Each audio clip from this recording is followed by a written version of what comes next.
your local Weather Authority forecast. Well, good evening, everybody. We've got some nice clear conditions out there right now, or at least mostly clear conditions, especially compared to what we saw earlier in the weekend. And starting us off this week, it looks like our skies are beginning to clear up at least a little bit. Winds are calming down nicely, and temperatures feel very pleasant out there, very fall-like. Thanks to Roofs by Nicholas, a good look outside at those conditions. And switching over here to our satellite and radar, we've still got a little bit of rain in some parts of West Texas, as well as in southeastern Texas, right around Houston, Corpus Christi, still seeing a small amount of rain. But here across the basin, our skies, again, are clearing up. So you need clouds to get rain. We don't really have much in the way of clouds, so I don't expect much rainfall as we continue through the overnight hours. Maybe one or two isolated showers right around Ira and Sheffield, possibly even as far north as McCamey. But we've also got a little bit of rain around Marathon right now. You can see that kicking, pushing off to the west right now. And there's heavy cloud cover south of I-10, a stark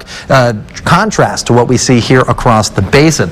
Now, this flood advisory is set to expire at 11:30 p.m. this evening. And again, it's right around Marathon, so please be careful driving around Marathon. If you're traveling through or you live there, make sure to remember, turn around, don't drown. If you can, avoid those flooded roads entirely. That's going to be the best case scenario to avoid any kind of hazards or potential hazards that may or may not be out there. As far as temperatures go, though, we made it up to 83 today. 94 is the average for this time of year. So we came in a little bit above average, but a little cooler than average, but a little warmer than where we landed yesterday. We're still about 11 degrees shy of that normal mark, so make sure to take the precautions there for morning conditions. If it is kind of chilly out there this morning, then it's likely to be a little chilly out there for tomorrow morning.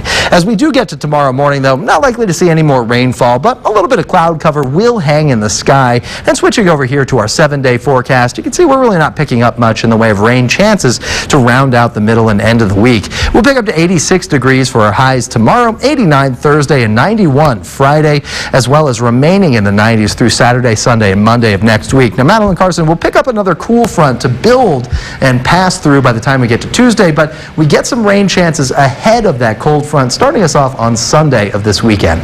All right, it comes back once again. And Chase, it's been nice turning down that AC a little. Yeah, it really has. Yes, it feels like my house, it's not working overtime anymore. Right. I can definitely tell in my power bill already, so good news. There you go. Always a good plus there. Thanks, Chase. Thanks.